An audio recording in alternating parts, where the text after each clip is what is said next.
Sejam todos muito bem-vindos a mais uma edição do programa Logos. Nós hoje vamos fazer uma edição especial porque vamos falar da educação. Educação que é um setor primordial, um setor fundamental para qualquer nação que queira ser desenvolvida, porque os países podem ter recursos naturais, podem ter riquezas, mas se não tiverem uma educação, não tiverem uma população educada, não servirá de nada, não é? Assim como existem países que são, em termos de recursos, ricos, mas as pessoas são pobres, também existem países que não têm recursos, mas as pessoas são naturalmente ricas, não é? Portanto, o mundo vive num estado de desenvolvimento no que diz respeito à questão pandémica do Covid-19 e Angola naturalmente não está isolada disso, nós somos uma ilha. E então a questão da educação tem sido um tema debatido com alguma regularidade, porque as crianças, os alunos estão em casa, há colégios privados, há escolas públicas que também estão encerradas e tudo isso tem causado, de certa forma, um certo rebuliço, passo a expressão. Então vimos aqui o Colégio Elisângela Filomena, que é um colégio pioneiro nas questões do ensino privado angolano, com o lema Formar para o Sucesso. Muitas décadas de existência, 29 em concreto, 29 anos. Então vimos conversar com a diretora com a diretora Fernanda Bravo, para tentarmos então esmiuçar alguns dos problemas que vem enfrentando esse setor, que, como disse há bocado, é primordial para a nossa sociedade. Senhora diretora, muito obrigado por ter aceitado o nosso convite. A pergunta que eu lhe faço: como é que nasceu este sonho de criar o primeiro colégio privado em Angola? Olha, era um sonho que eu acho que andava bem guardadinho no fundo do meu coração. Eu trabalho na educação desde os meus 18 anos. Desde 1971, trabalhei 4 anos antes da independência e depois da nossa independência comecei a abraçar a sala de aulas. Foi maravilhoso. Pouco tempo depois, em 1976, a educação começou a colocar-me nas direções das escolas. Desde 1976 até agora que eu sou diretora de escolas. Fui diretora de escolas em Benguela, na Augusto Chipenda, durante 4 anos. Depois fui para diretora do liceu, meu grande liceu, Comandante Cassanja, em Benguela, onde fiquei também cerca de 5 anos. Vim parar em Luanda, porque naquela altura tive que acompanhar o marido que foi transferido. Cheguei a Luanda, fui também para a diretora do Ngola Canine, onde fiquei durante, acho que cerca de 4 anos também. Não havia nessa altura nenhuma abertura para ensino particular. Mas eu sempre cuidei das escolas do Estado por onde passei como se elas fossem de facto minhas.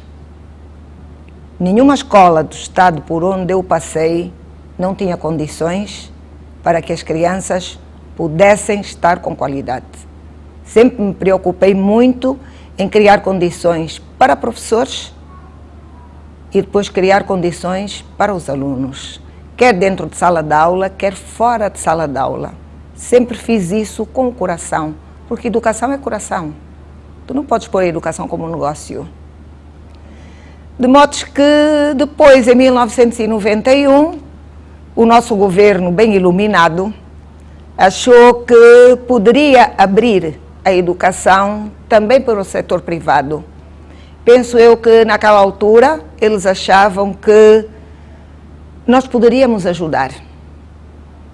E foi imbuído desse espírito que eu me atrevi, porque foi um atrevimento naquela altura. Eu já tinha muitos anos de serviço no Estado, muitos mesmo. Uma folha bonita, porque por todos os sítios onde eu passei, eu fiz dessas escolas as escolas de preferência das pessoas. Eu disse, não, vou ajudar o Estado, vou abrir um colégio privado, porque eu sentia que havia pais que queriam algo diferenciado para os seus filhos. E aí eu quis dar a oportunidade a esses pais que queriam algo diferenciado, algo melhor para os seus filhos. E aí, de acordo com a sua capacidade financeira, procurariam uma instituição privada.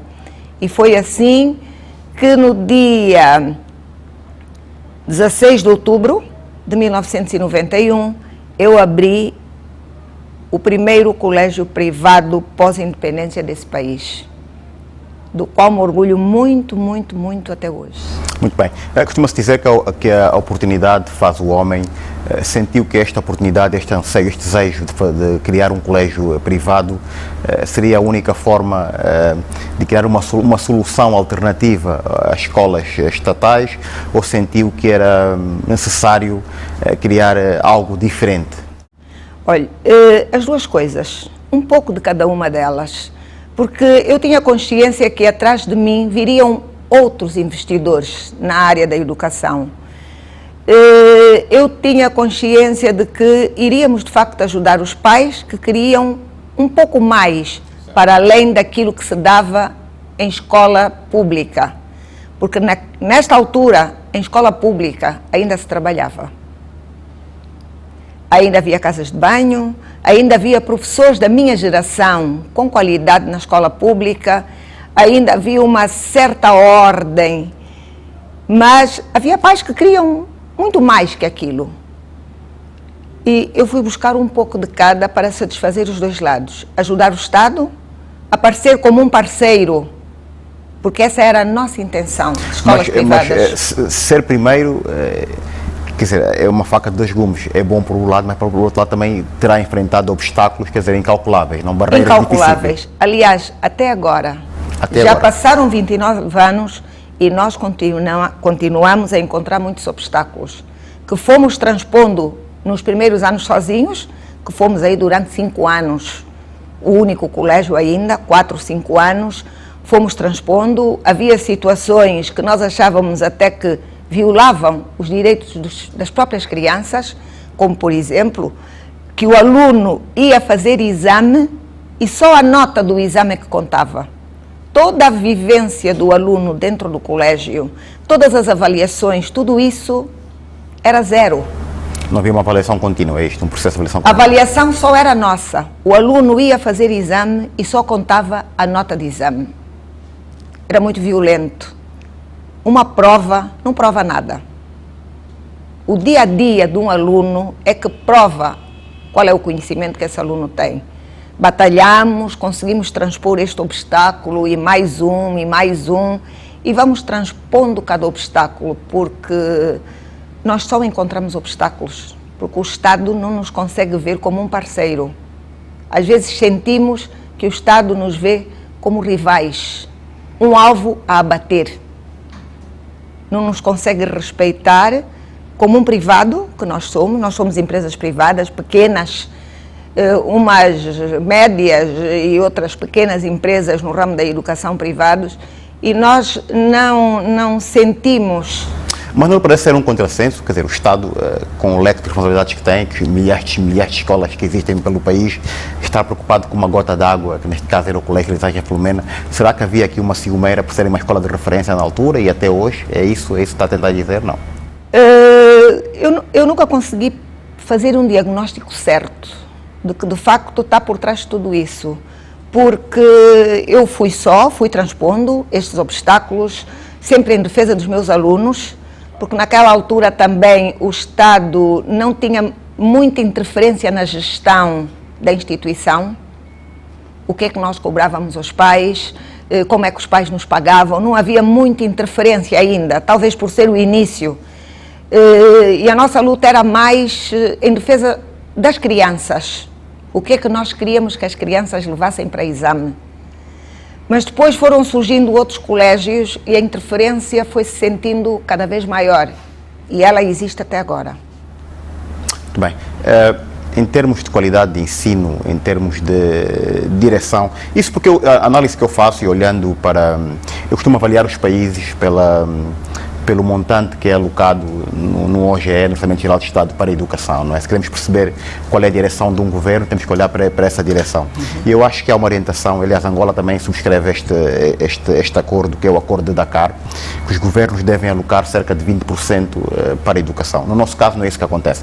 Mas a pergunta que eu coloco é a seguinte: o ensino em Angola precisa efetivamente de uma revolução, e há tempos vimos o presidente João Lourenço, penso que foi na tomada de posse do secretário de Estado, que dizia que se vai alocar verbas maciças para que se possa então dar um outro input à educação, porque é inconcebível que alunos do secundário não consigam redigir uma educação. Também pensa assim? Eu também penso, e digo-lhe mais, o ensino em Angola, para mim, está nos cuidados intensivos, em classificação, está mal, está muito mal. Começa pelas escolas que não têm nenhum tipo de condição. Quando tu não tens condições numa escola, nem para alunos, nem para professores, não tens como fazer um ensino com um mínimo de qualidade. Não tens como. E é preciso que o governo se compenetre que tem que, de facto, apostar na educação. Nós temos, hoje, no nosso país, muitos canudistas. Muita gente com canudo de ensino superior, mas temos muito pouco conhecimento, porque as deformações já vêm de base. O ensino de base já não está a ser bem administrado aos alunos, porque as escolas públicas, uma franja muito pequena, tem condições para o fazer. E agora viu-se que o Covid foi o destapar do pano, para que o governo perceba que precisa de investir na educação. Porque sem educação não há desenvolvimento em país nenhum do mundo. Em país nenhum do mundo há desenvolvimento sem educação. A nossa aposta tem que ser na educação. A nossa aposta tem que ser na qualidade do ensino, que está mal. Nós, escolas privadas, ainda vamos fazendo, porque nós acabamos por investir tudo aquilo que a gente arrecada, que consegue arrecadar, para melhorar o ano seguinte. Porque há os cheios de ideias iluminadas que acham que nós, escolas privadas, somos fábricas de fazer dinheiro. Eu tenho, de facto, pena desses pobres de espírito. Conseguem analisar isso. Eles deveriam vir visitar-nos e ver que nós todos os anos melhoramos as condições para podermos melhorar a qualidade do ensino dos nossos alunos. E nós não pedimos nada ao Estado.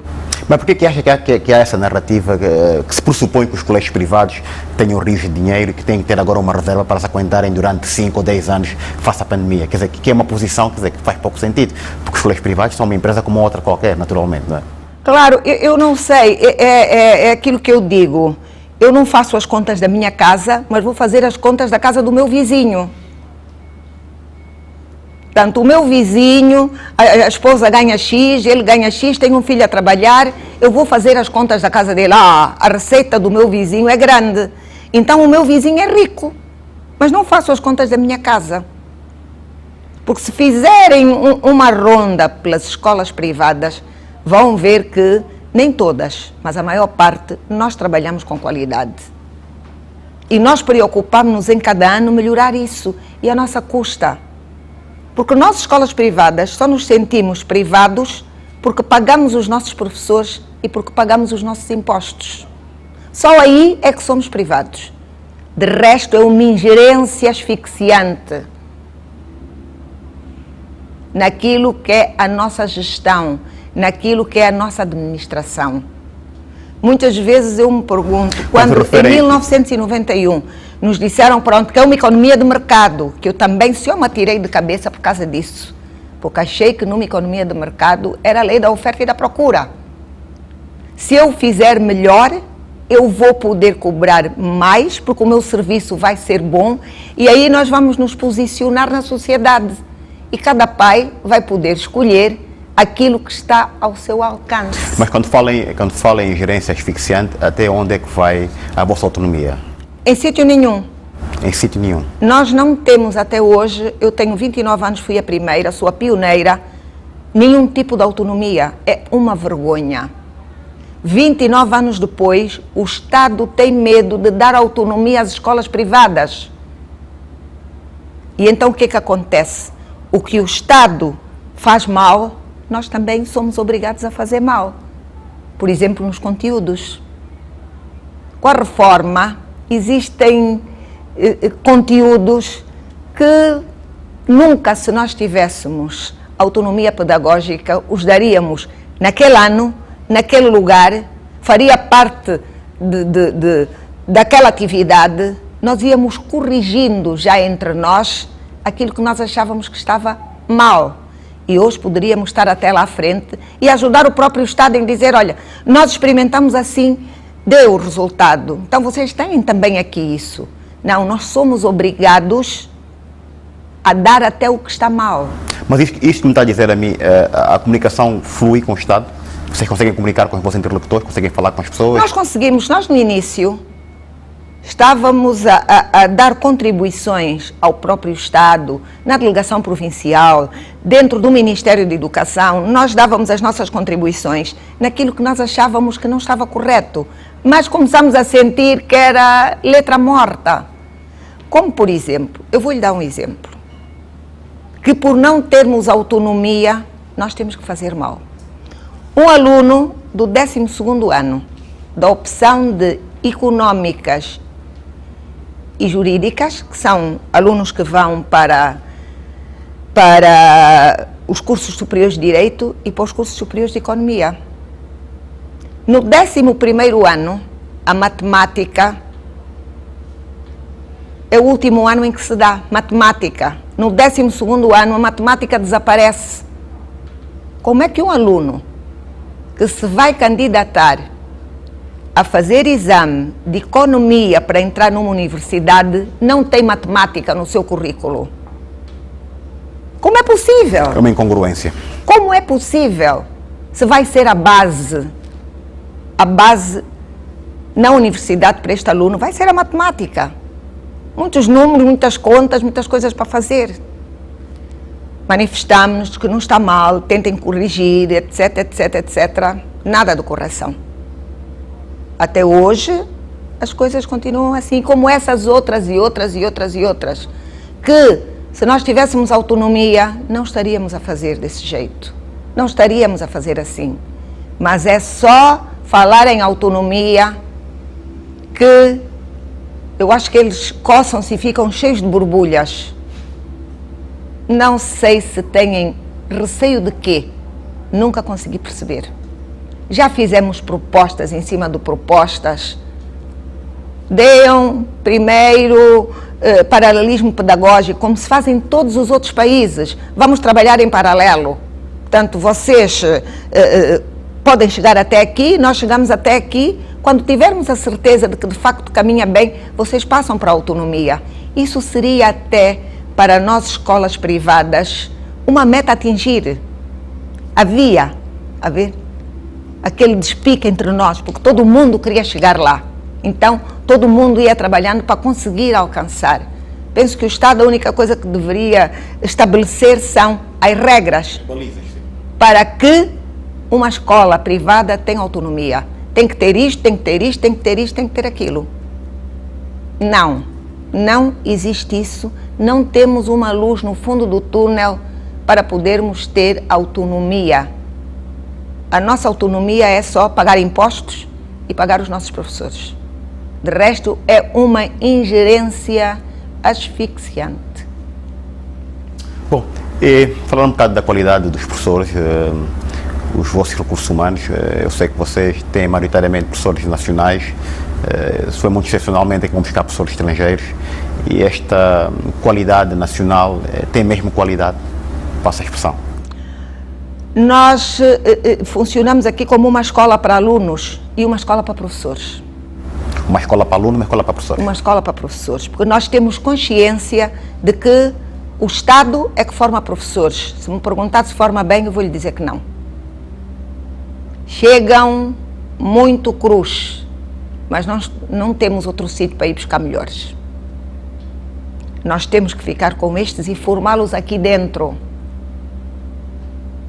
Nós temos que ter uma equipe dentro dos nossos estabelecimentos que são formadores dos professores. Deixa-me ver se eu percebi. Vamos buscar professores?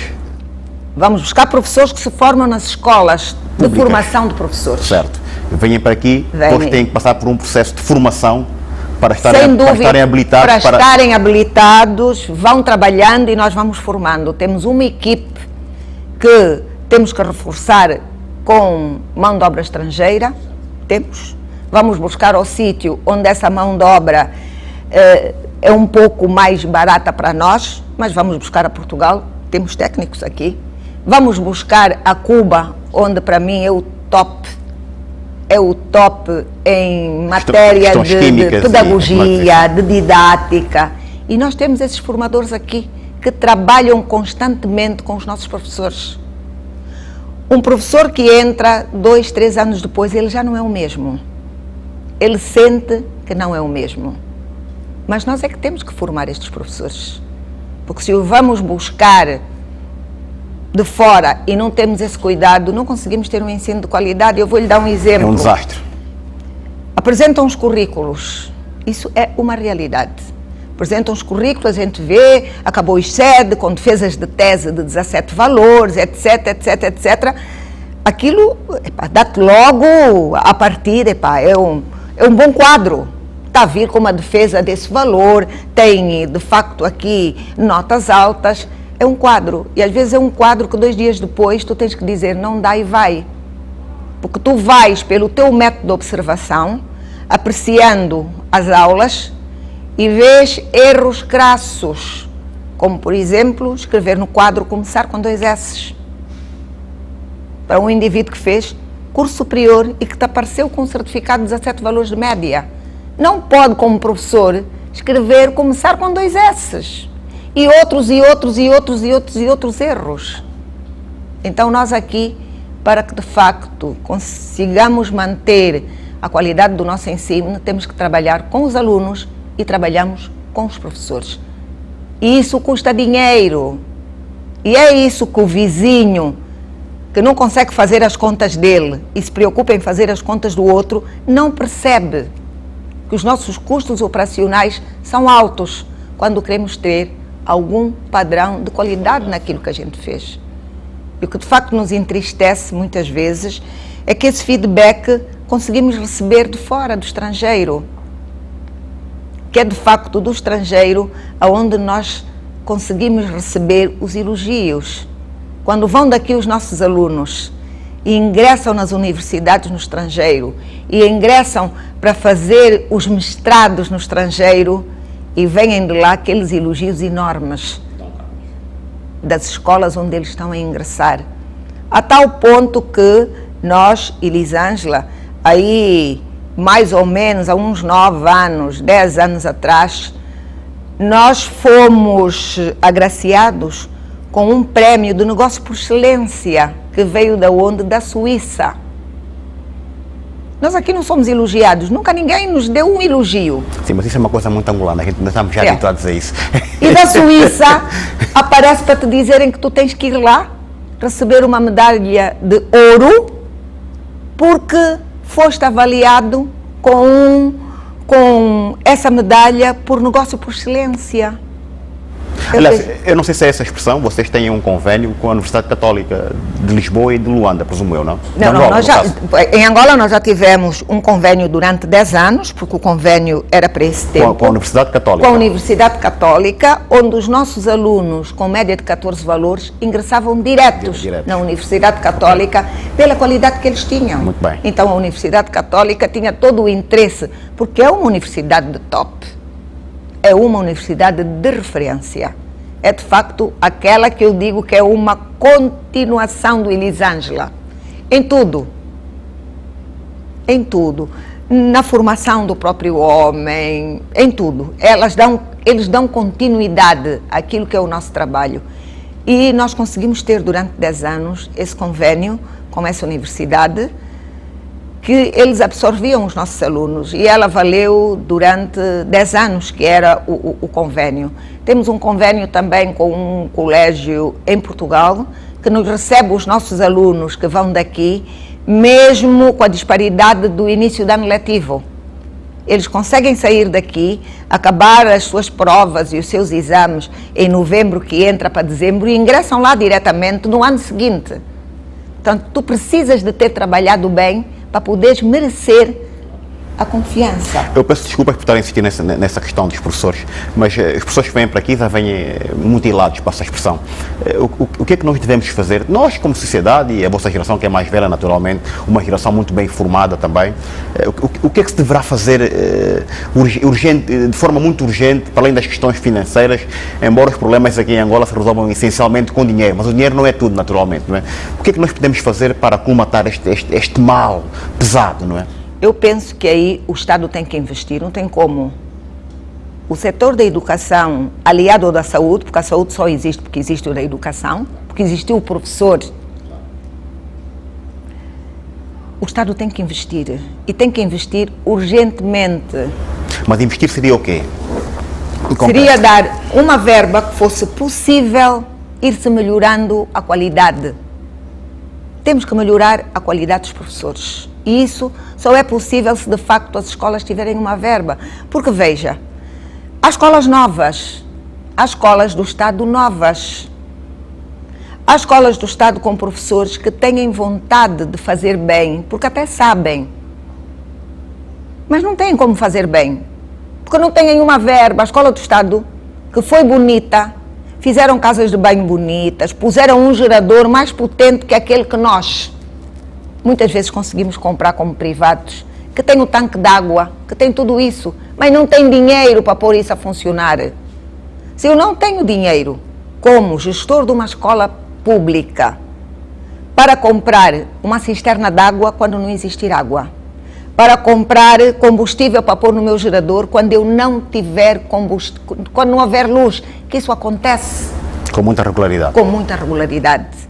Quando eu não tiver uma verba que me possa permitir chamar um trabalhador sazonal para me ajudar na limpeza da escola, onde ele vai ajudar aqueles que são contratados pelo Estado, e eu vou lhe dizer, olha, no fim da semana toma X. Não têm essa verba. O Estado não dá a verba e o pior, nem sequer permite que as direções das escolas com os pais se organizem para criar essa verba. Os eternos populismos, que nós achamos que depois de 2017 iriam acabar, mas não acabaram. Sempre aqueles populismos que acabam por asfixiar e deixar fluir aquilo que ainda poderia fluir. E se não existir esse investimento, a educação vai continuar nos cuidados intensivos. Está mal, está muito mal. E nós, que ainda vamos conseguindo fazer alguma coisa, que não estamos tão bem quanto desejaríamos, porque efetivamente tem todas as outras questões, não somos privados de facto, só somos privados para aquilo que eu já lhe disse. Ainda vamos fazendo alguma coisa, ainda vamos conseguindo que o retorno dos jovens, depois de se formarem, quer dentro, quer fora do país, consigam ocupar alguns cargos de ministros. Esses jovens, a maior parte saiu das escolas privadas. Esses jovens chegaram à universidade com conhecimento suficiente para poderem agarrar uma universidade e formarem-se com qualidade. Esses jovens estão aí. Saíram das escolas privadas. Mas mesmo assim, nós, escolas públicas, nós que trabalhamos com a educação com coração, nós estamos abertos a ajudar as escolas privadas naquilo que for possível. Uma pergunta muito direta. Está no setor privado já há muitos anos, mas dói-lhe a alma ver o estado do nosso ensino, no estado em que está? Muito. Dói-me porque, acredite, eu sempre fiz educação com coração. Eu nasci professora. Porque se tu não nasces professora, se tu não fazes a educação com o coração, tu és um mercenário do ensino. E o mercenário do ensino não consegue fazer ensino com qualidade. Tu não podes ser um mercenário com ensino. E acredito que me dói muito, muito, muito, muito. Principalmente a mim, que eu já venho de cargos de direção do Estado. Eu vou lhe dar um exemplo. Eu, quando cheguei a Luanda e 6 meses depois me colocaram como diretora do Canine, eu não tinha problemas de coração, porque se eu tivesse problemas de coração, tinha-me dado um AVC naquela altura. Eu vinha de diretora de um liceu em Benguela com muita categoria. Tudo funcionava, tudo. Belíssimos laboratórios, professores de qualidade, alunos de qualidade, uma escola de referência. E chego aqui, encontro aquele canino como eu encontrei. Eu disse, meu Deus, isto é um suicídio para mim. O que é que eu vou fazer? Não havia nenhuma carteira, não havia um vidro em sala de aula. Alunos sentados em restos de carteiras, alunos sentados no chão, alunos sentados nas janelas, como o murinho era baixo, era o sítio onde estavam sentados os alunos. Eu olhei para aquilo e disse, eu estou perdida. Olhei para os professores e vi que todos eles tinham vontade de fazer bem.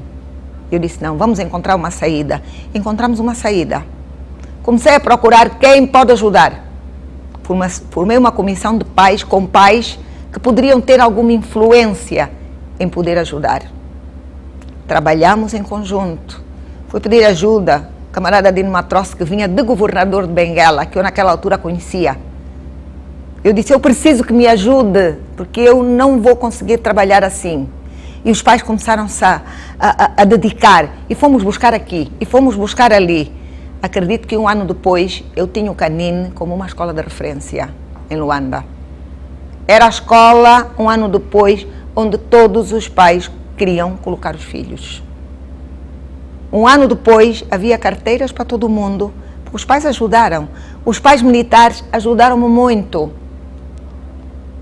Porque naquela altura, era 1991, não havia loja para tu ir comprar as coisas. Não havia essa facilidade que nós temos hoje. Não havia. Mas era um por todos e todos por um. Muita união. Eu consegui, com a ajuda daqueles pais, que eu até hoje lhes devo muito, já passaram muitos anos, 30 e poucos anos, mas eu continuo a dever muito a estes pais, que me ajudaram a transformar o Canine numa escola de referência. Até um enfermeiro e um posto médico nós conseguimos ter lá. Porque um pai, Dr. Henrique, do Hospital Militar, conseguiu colocar-nos no Canine, um enfermeiro e um posto médico, para dar assistência aos meninos e aos trabalhadores. Conseguimos ter segurança na porta, porque isso era a união. A união fez a força. E nós conseguimos ter, no Canine, uma escola de qualidade. Mas naquela altura... Eram outros tempos, parece que a evolução não nos tocou. Sim. Mas naquela altura nós tínhamos uma verba do Estado.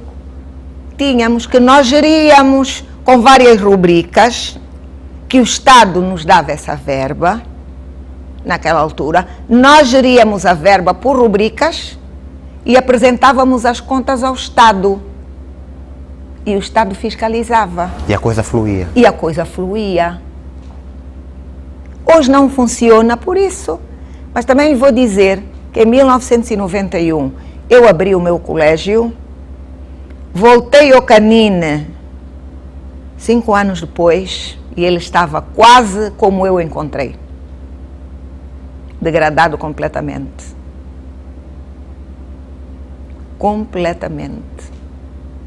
Custou-me muito, nunca mais lá fui, nunca mais entrei. Mas acho que agora voltaram a dar. Portanto, veja que isto é o fator homem, é determinante. O fator homem, o apoio que se pode ter. É o que eu digo, o Estado tem que investir na educação, porque essa educação está moribunda. Há quadros formados com canudos que não vão ajudar esse país a desenvolver-se, porque só tem canudo, não tem mais nada. O vosso projeto também tem um pendor, para além do pendor social, também tem um aspecto relacionado com a educação profissional, não é? Cursos profissionais. Acha que também é uma saída muito importante e viável para o país, para a nação, porque eu também concordo consigo, porque eu sinto que há tendencialmente, e isso também faz parte da herança colonial, não é? Temos sempre a tendência em seguir os títulos, os doutores, os engenheiros, não é? Que são essenciais para uma sociedade, mas não é tudo, não é? Não podemos ser todos doutores, mas parece-me que há um certo desprezo para as áreas técnicas, para as áreas profissionais, e parece-me que os jovens estão muito mais inclinados para os cursos superiores. Mas eu por acaso faço sempre essa comparação. Um indivíduo que tenha habilidades com trabalhos manuais é capaz de ganhar 5 vezes mais do que um gerente de um banco ou um magistrado aqui ou ali. Magistrados não, que até são bem abonados, mas pronto, calhar um professor, um gerente do restaurante, não é? Certíssimo. Como é que a gente inverte esta pirâmide para conseguirmos canalizá-los para essas áreas mais técnicas? É um problema de mentalidades e de políticas que o próprio Estado estabelece. Porque nenhum país no mundo se faz com técnicos superiores. Nenhum país se faz só de técnicos superiores. Eles têm que existir, sim, mas o bloco maior tem que ser técnicos médios com formação para o efeito. E essa franja anda um pouco esquecida. Não se trabalhou bem isso.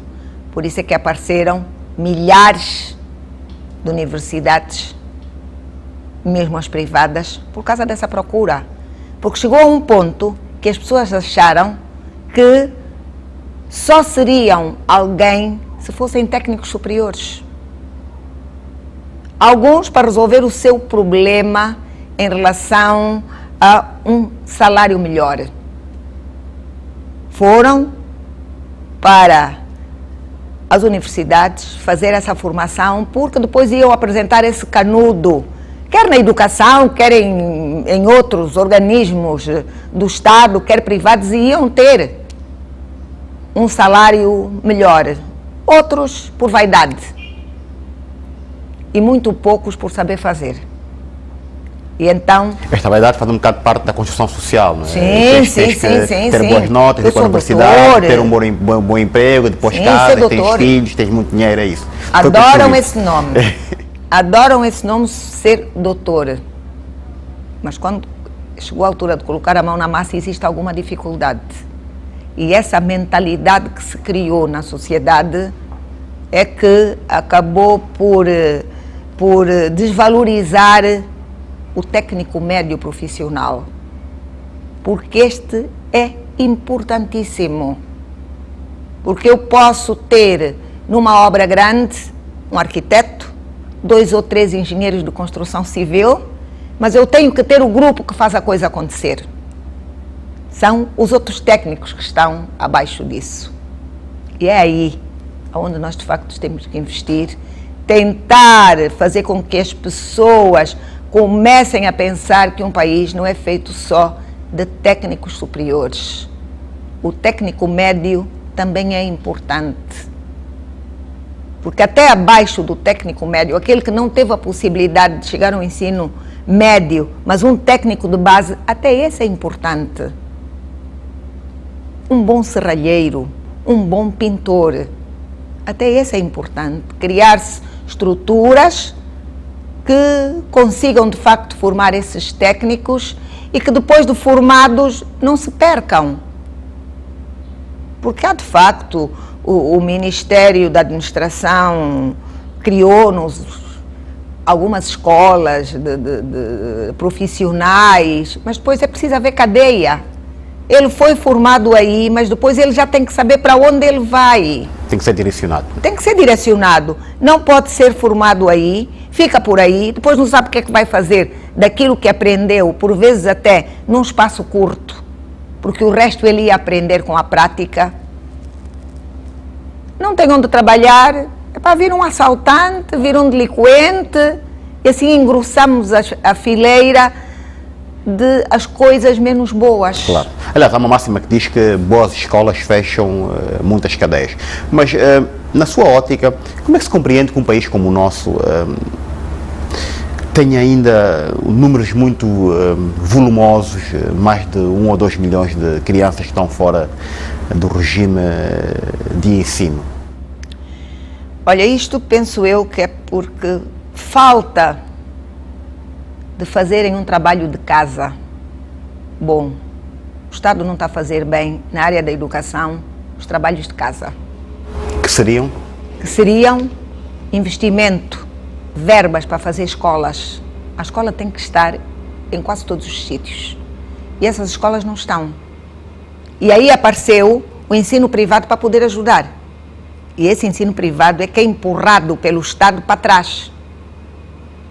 Porque quando o Estado fizer bem as suas tarefas, a maior parte dos colégios de ensino privado vão desaparecer. Porque o pai que tem uma boa escola do Estado na sua área de jurisdição, uma escola do Estado que ele saiba que o filho vai e quando tiver necessidade de ir à casa de banho, ele vai encontrar a sanita, vai encontrar o papel higiênico e vai encontrar água para o filho lavar as mãos.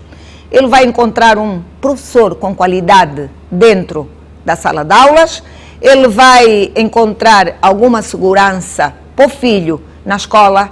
Esse pai não vai de forma alguma pagar uma propina. Não vai. Ele vai colocar o seu filho na escola do Estado. Mas a escola do Estado tem que estar lá. A escola não está lá.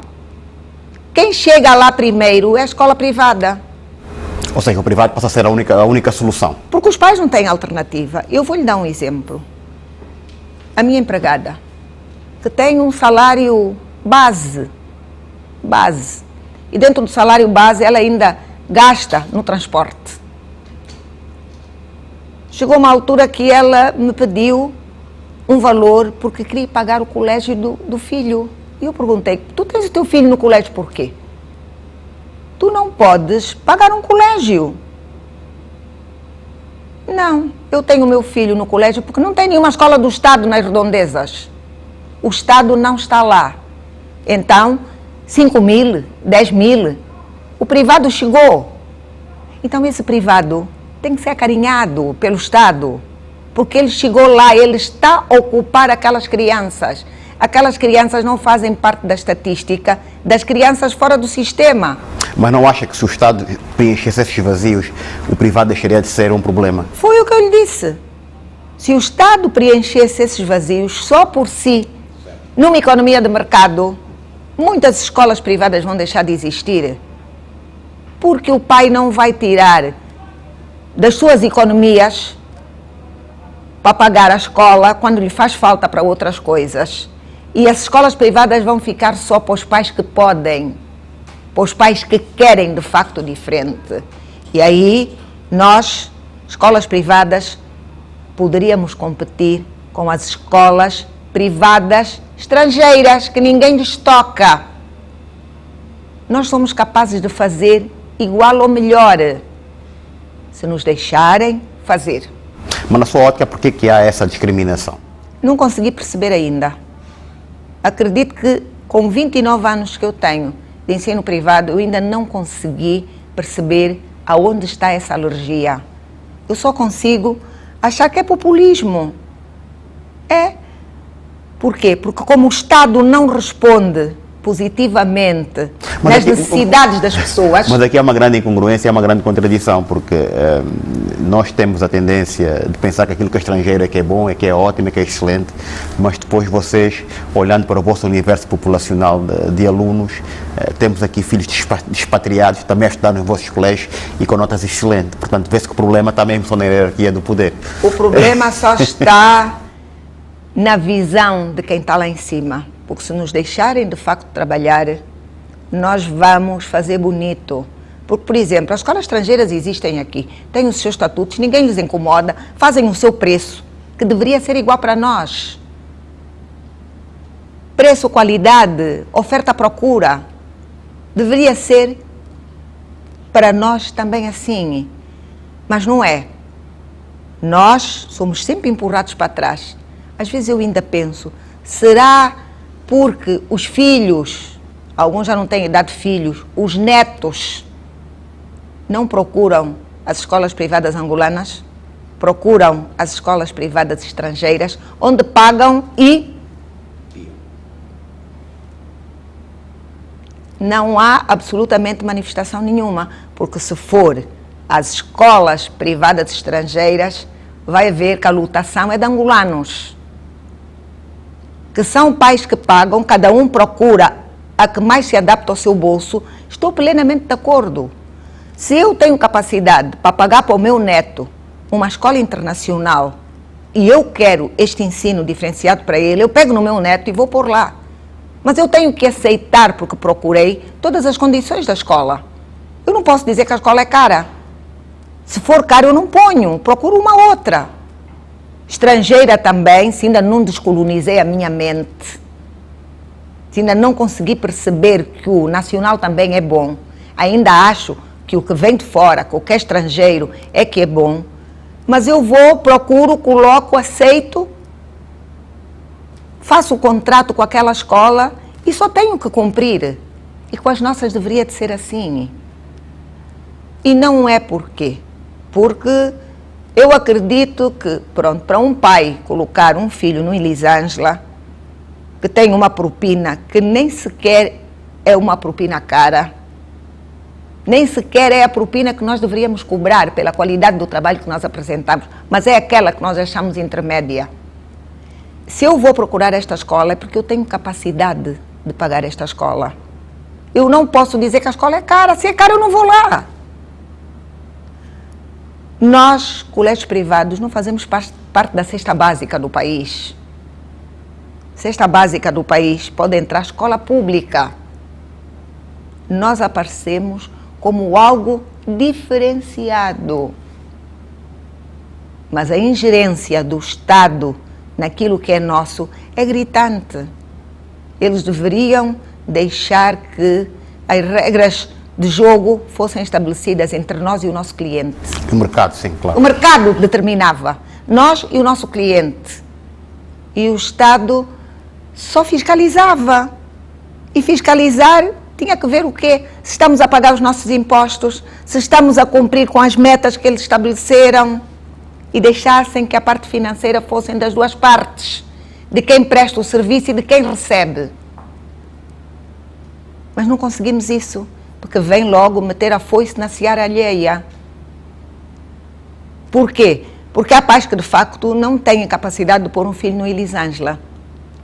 Mas por orgulho, como o amigo que pode, tem, ele também quer colocar, para poder dizer que também tem.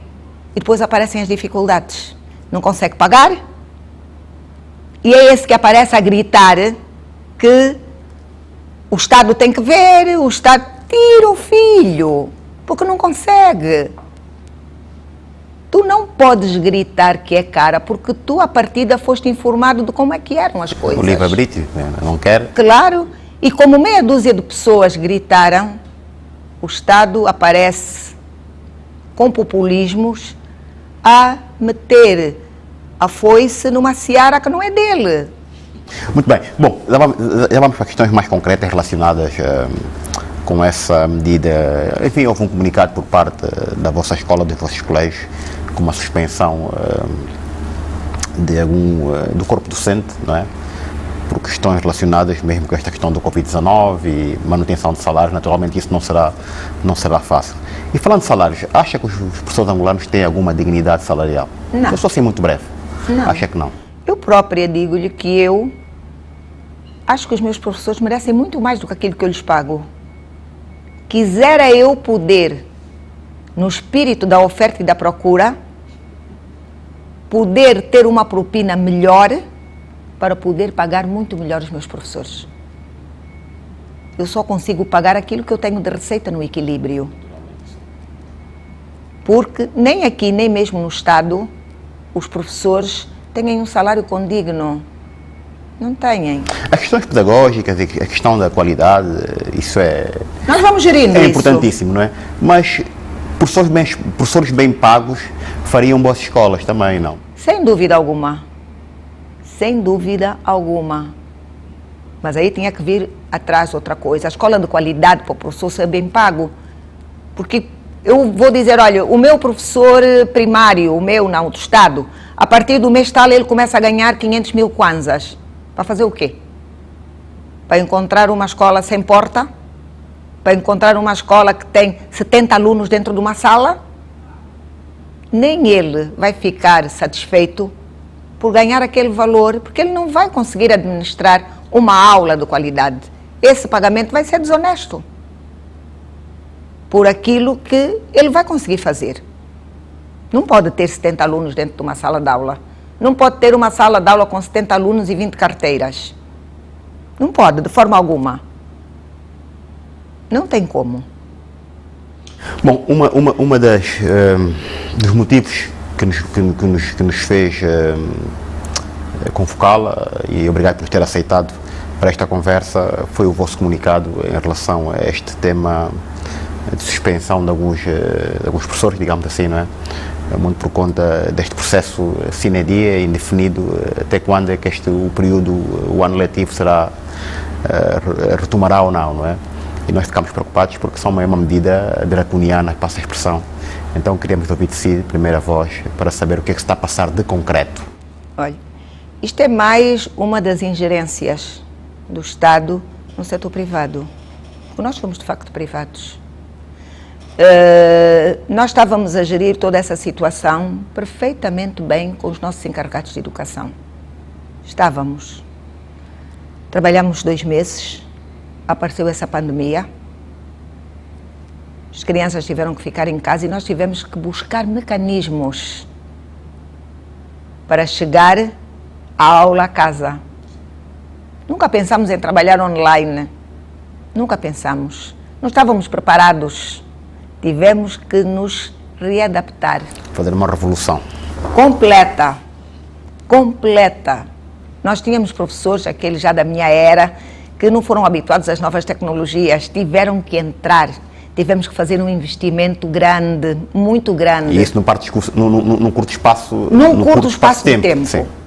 Aí, de um dia para o outro, aparece o Estado, em decretos, porque esse país é feito de decretos, a dizer que vocês, escolas privadas, só podem cobrar 60%. Os pais só podem pagar 60%. Pronto, é decreto, vamos discutir o quê? Vamos ver o que é que nós vamos conseguir fazer com estes 60%.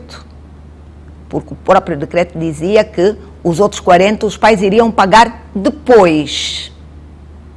Quando nós recomeçássemos as aulas, se tivesse que ir para além daquele mês, os pais pagariam os outros 40%. Pronto, o Ministério das Finanças, com um técnico, ouviu-nos, trabalhou conosco. Pronto, aceitamos, vamos trabalhar assim. Era ingerência, não era um assunto que devia de ser nosso com os pais, mas vamos trabalhar assim. Readaptámos-nos, investimos muito mesmo.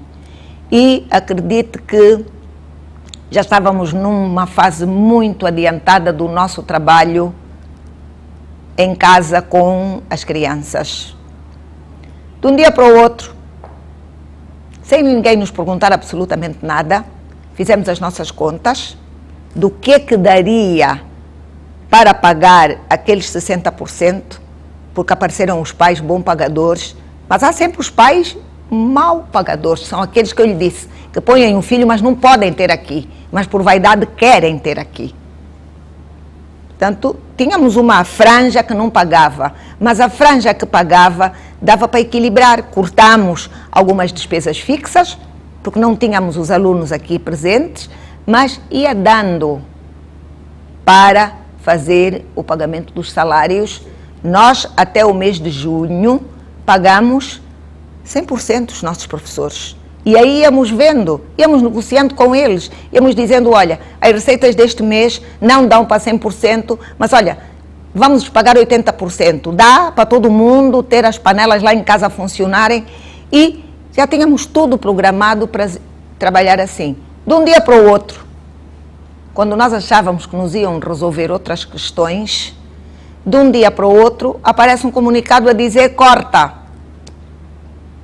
Nem esses 60% vocês vão poder cobrar não podendo cobrar esses 60%, corta as aulas online que estavam a chegar quase com perfeição em casa.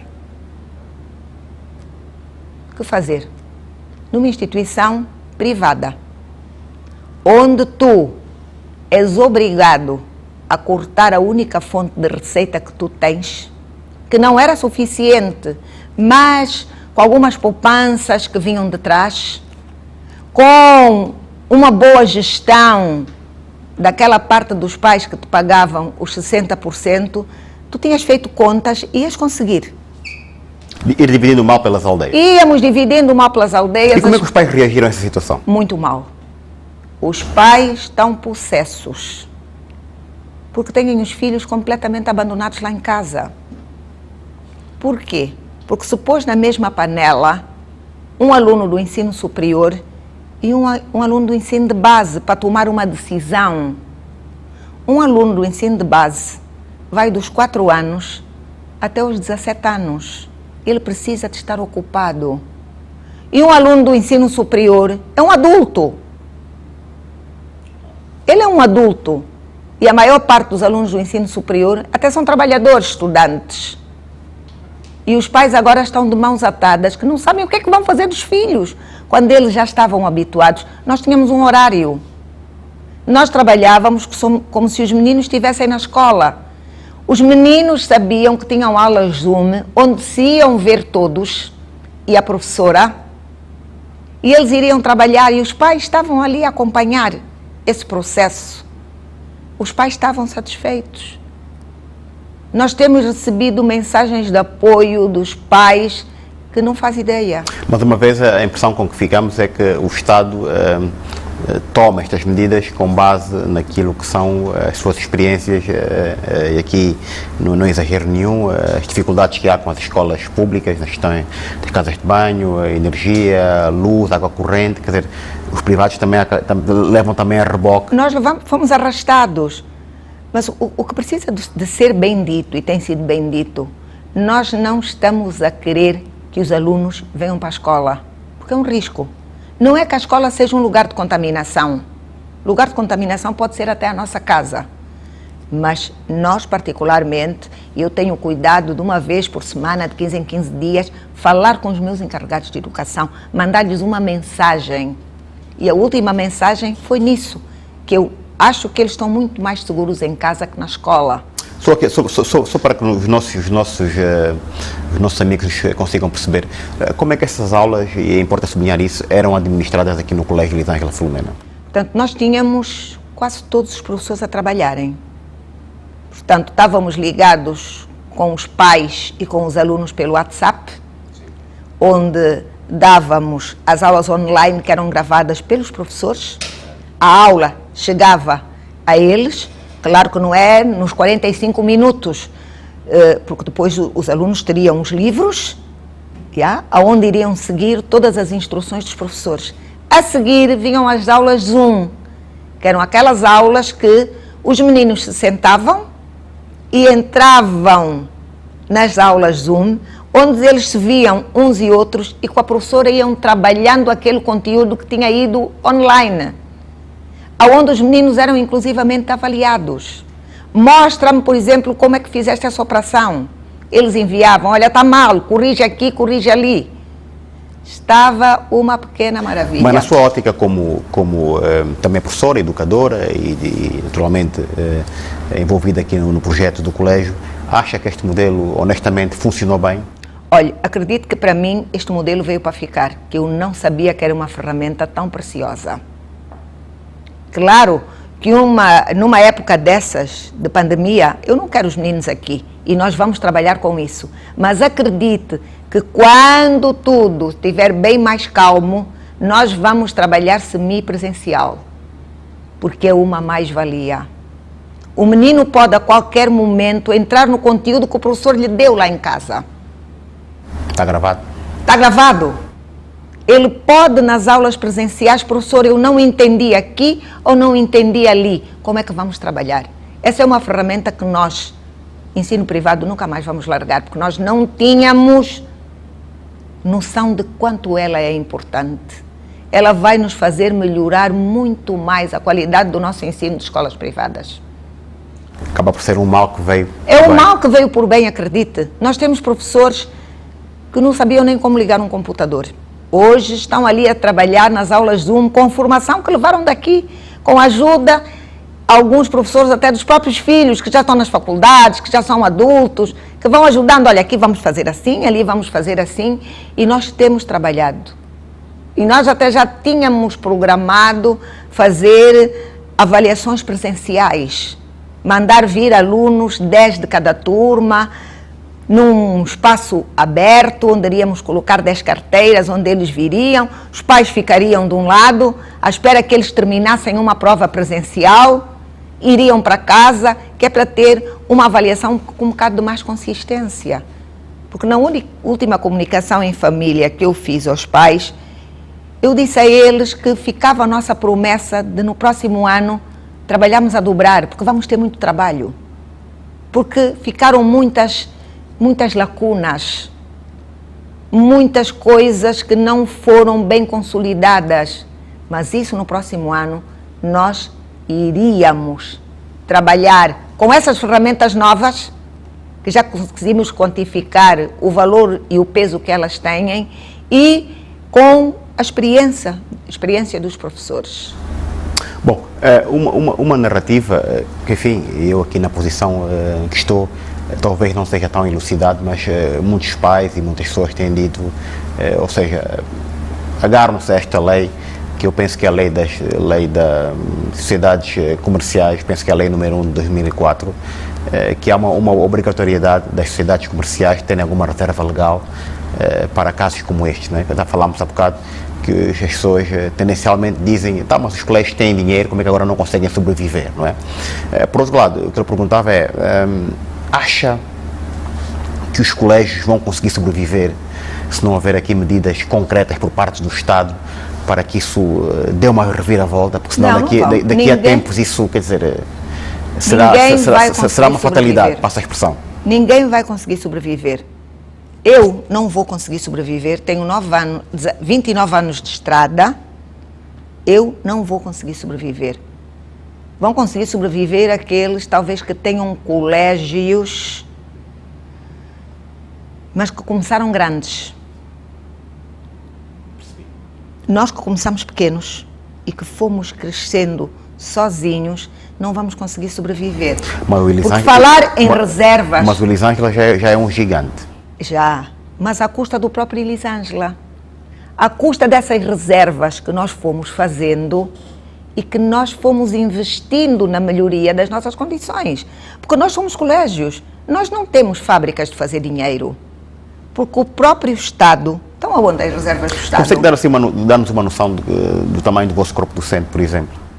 Nós temos um staff no nosso grupo de mais de 600 pessoas. 600 pessoas? Sim. Porque não é só o professor. O professor é o que faz acontecer. Atrás do professor tem muita gente mesmo. E o nosso grupo emprega 600 pessoas. E dessas 600 pessoas, algumas famílias. Mas essas reservas que os iluminados acham que nós temos que ter e que se esquecem que nós estamos em crise desde 2016. Desde 2016 que nós estamos a mexer nas nossas reservas, nós e o próprio Estado. Desde 2016 que nós estamos com essa desvalorização gritante. Nós tínhamos uma propina... Eu fiz contas, a vossa propina é menos de $100. Muito menos! E era 250. Fiz contas rápidas. E os iluminados... Aqueles que multiplicam o valor da propina pelo número de alunos, como se isso fosse só assim. Esquecem-se que os nossos custos operacionais são muito grandes. Tem meses que nós estamos de igual para igual. Só para lhe dizer que nós pagamos mais de 1 milhão de kwanzas por mês de luz. Aqui, que aumentou, todos os meses aumenta. Tem sempre luz? Não. Mas mesmo quando não temos luz, nós pagamos. Mesmo quando não temos alunos, como é o caso de agora, nós já estamos fechados para alunos. não funcionam aparelhos de ar-condicionado, tudo o que é de consumo de energia não funciona, e a fatura vem sempre com o mesmo valor, como se nós estivéssemos a gastar esse produto. Não, deixa-me ver se eu percebi. Independentemente de terem usufruto da eletricidade ou não, esse valor é certo. É fixo, Sim, é fixo. Sim. Se nós não tivermos luz na área durante uma semana e tivermos que ligar o nosso gerador, nós pagamos o mesmo valor de luz. E ninguém reclama isso. Ninguém consegue perceber isso. Só conseguem perceber, como não conseguem fazer as suas contas, têm reservas. O que é que estão a fazer se aquilo é uma empresa? Esquecem-se que elas estão a ser consumidas a partir de 2016, que nós nunca gritamos ao Estado, venham nos ajudar. Podíamos ter gritado, porque, por exemplo, países, não estamos muito longe, Portugal, as escolas privadas, pelo seu objeto social, por aquilo que fazem, eles têm uma subvenção do Estado. O Estado ajuda, porque o nosso produto não é nosso, é um produto do Estado. Formar mentes é um produto do Estado. E Portugal, o Estado, tem uma verba que ajuda estas escolas. Mas mesmo assim, quando chegou esta situação, o Estado português introduziu o layoff. O Estado é que veio à escola privada socorrê-las. O Estado é que veio à escola privada e disse: nós vamos pagar 66% do salário dos vossos professores e vocês pagam o resto. Mas o Estado não se meteu na propina dos pais. Os pais continuaram a pagar 100%. Porque isso não era papel do Estado, discutir a propina da escola privada com o seu cliente. Era um problema dos dois. Mas o Estado veio em socorro da escola privada e o layoff apareceu. Por isso é que em Portugal apareceu um vídeo com o Presidente da República dentro de uma sala de aula do ensino de base, que foi viral, dar uma aula às crianças. Isso foi de tirar o chapéu, foi digno. Ajudaram as escolas com o layoff e o Presidente da República apareceu para tranquilizar alunos, pais e professores e dizer que estava junto. É isso que nós não temos. Conosco não aparece isso. Conosco aparece alguém que vem tirar o único bocado de esferovite que nós tínhamos para nos agarrarmos, para não nos afundarmos, que era aquilo que eles tinham determinado que os nossos encarregados de educação iriam pagar. Tiraram-nos esse bocado de esferovite, que nem era uma boia, era um bocado de esferovite, e todos nós vamos ao fundo, porque ninguém tem capacidade de pagar os salários aos nossos professores. Nós não temos capacidade, porque os nossos custos são muito altos. Aqui, nesta estrutura, eu pago quase 80 milhões de kwanzas de salário nesta onde nós estamos. Só nesta? Só nesta. Não falando as outras. Que sempre paguei, mesmo com os 60%. E isso foi buscar aonde? Porque eu sou uma pessoa poupada. Porque nós também, o poupar o que é? Nós chegamos ao fim do ano, portanto vamos fazer as nossas contas, e pá, sobrou um valor. Não é muito, mas sobrou. O Estado vem e leva-te 30% imposto industrial, que nós pagamos. Um absurdo! Como é que nós pagamos imposto industrial? O Estado vem e leva. Que eu tive que pagar esse imposto industrial agora já na aflição, porque era até 30 de junho. Do bocado que tu tinhas dessa reserva, tu tiveste que tirar para ir às finanças e depositar, porque tiveste que deixar lá o imposto industrial. E o outro bocado que fica, tu tens que chegar à tua estrutura e dizer: olha, eu preciso de fazer mais uma sala aqui, eu preciso de mais isto e de mais aquilo, e eu vou tirando esta reserva. E eu preciso de ter, no máximo, 2 meses de salário para os professores, porque o último mês que eles nos pagam é novembro, nós pagamos dezembro, pagamos 13º mês e pagamos janeiro.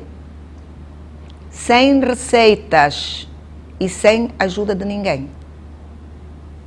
Mas nós gerimos, nunca nenhum de nós incomodou o Estado. Porque o nosso trabalho é humilde. Nós somos empresas pequenas, mas temos consciência que um país só se desenvolve com muitas empresas pequenas. As empresas pequenas e as médias empresas privadas é que vão desenvolver este país, porque são elas que desenvolveram todos os outros países.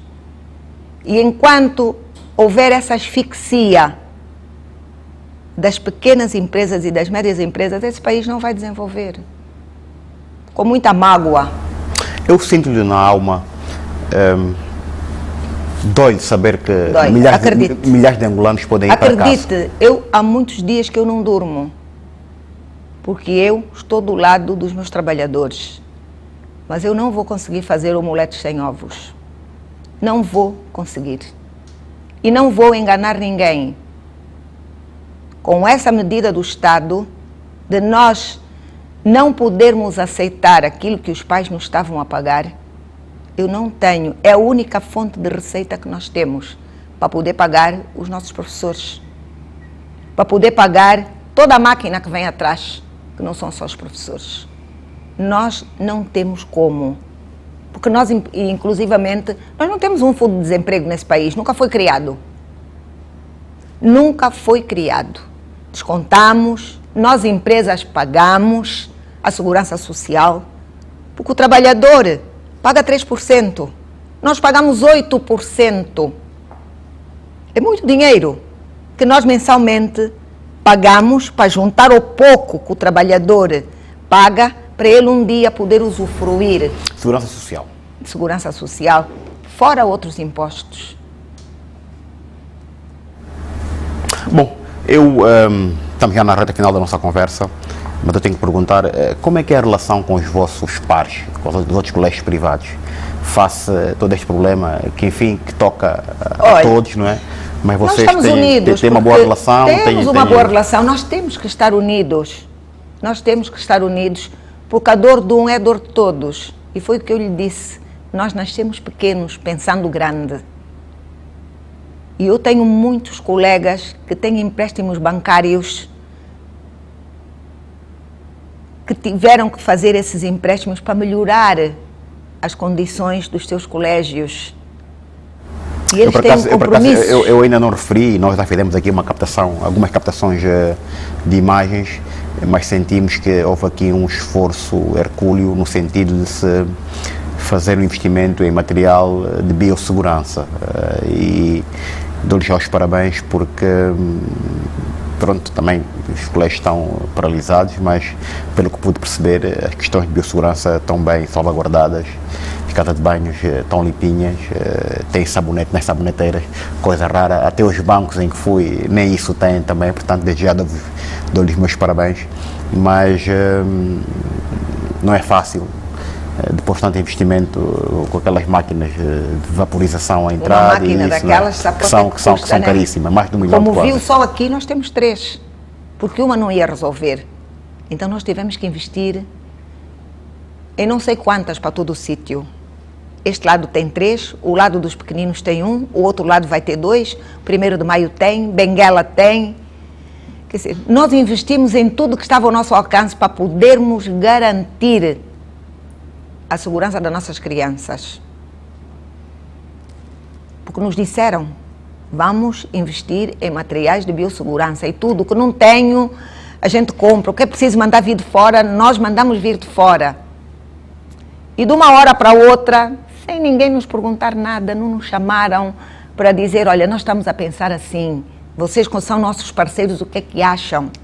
Olha, as escolas do Estado não têm condições para abrir. Se nós dissermos para abrir as escolas do Estado, não acham que isso pode causar algum problema? Como é que vocês acham que vocês podem continuar a trabalhar? Nós diríamos, podemos continuar a trabalhar com as nossas aulas online, podemos mandar vir uma turma de cada vez, ou mandar vir cada classe uma vez por semana, para poderem ser avaliados. Íamos encontrar... O que está a dizer é muito importante e, aliás, fica aqui bem sublinhado, porque todos nós queremos que as nossas crianças e todos nós como angolanos tenhamos saúde e ninguém quer estar contaminado nem contagiado, não é? Mas, e nós também sabemos que o Estado, imbuído de boa-fé, tem de facto, enfim, vontade de cuidar dos cidadãos, mas neste quesito é de facto imperativo que haja comunicação, porque os privados estão de facto, quer dizer, asfixiados com o pé no pescoço, como se diz, e que podem não resistir a esta crise, não é? Eu acredito que sim. Pronto, eu acredito que quem de direito já tenha de facto analisado as consequências, tenha analisado as consequências e que de facto reveja a situação, porque eu não sei se o Estado vai conseguir absorver tantas mil pessoas do ensino particular. Eu acho que não tinham noção da nossa importância na sociedade. Talvez agora tenham caído na real de quão importante nós somos e que somos parceiros pacíficos.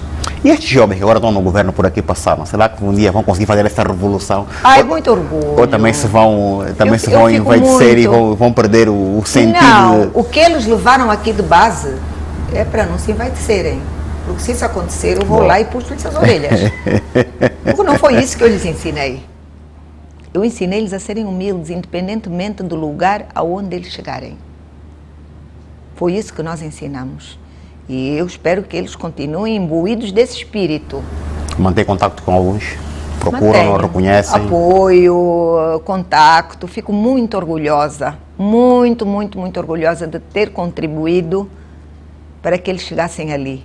E acredito que eles também, se há lugares que eles nunca esqueceram, foi o colégio deles.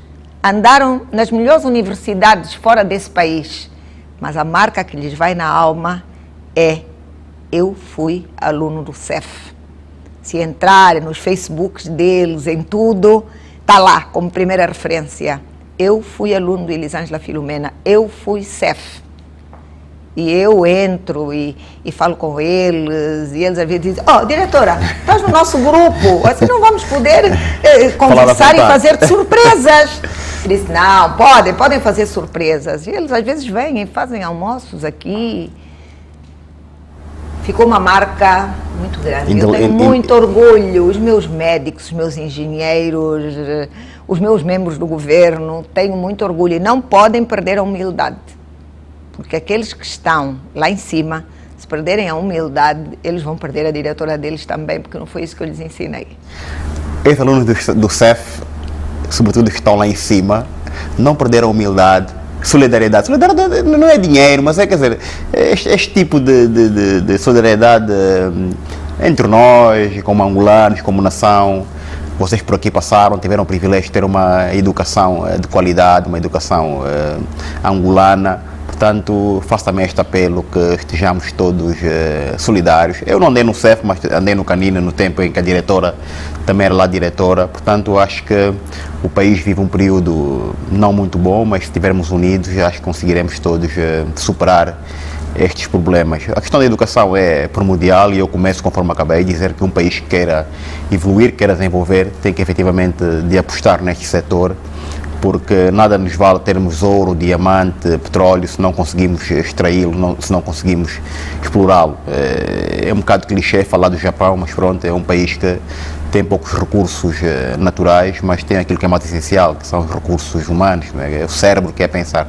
Diretora, uma última palavra que eu quero deixar é desejar-lhe as maiores venturas. Obrigada. Eu acho que todos nós como nação vamos conseguir superar este problema, porque todos nós somos professores, não é? Pais, avós. Eu acho que é importante que olhemos para este problema com olhos de ver, não é? E percebamos que os governos, os políticos têm que de facto alocar verbas com outro volume, porque sem infraestruturas, sem boas escolas, com casas de banho, com água corrente, com sabão, com qualidade, que também é um problema muito grave, que é a questão das turmas que estão superlotadas, e também não falamos aqui não falamos com muita profundidade, mas é a questão da monodocência também. Portanto, todos esses problemas têm que ser revistos para que tenhamos um país no futuro com quadros bem formados. Quando digo quadros, desde o médico até o ladrilhador, o pedreiro, o marceneiro, o dentista. Diretora, uma última palavra que queira deixar aos nossos amigos que nos estão agora a assistir para encerrarmos então essa bela conversa.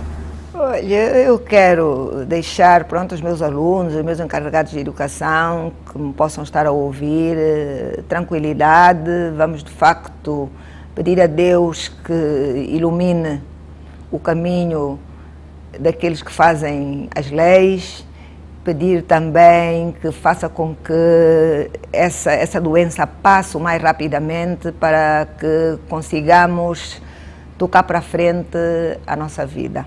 E assim, com a última voz da diretora Fernanda Bravo, nós terminamos mais esta edição do Logos. Nós voltaremos numa outra edição com outro convidado e com um tema que também seja pertinente e que mereça a nossa importância, relevância. Nós traremos para que possamos então de forma muito amena e descontraída conversar e trazer sempre conteúdos para vocês, nossos patronos. Um bem-aja para todos, bom dia, boa tarde, boa noite, dependente do sítio onde se encontre. Até a próxima, um abraço.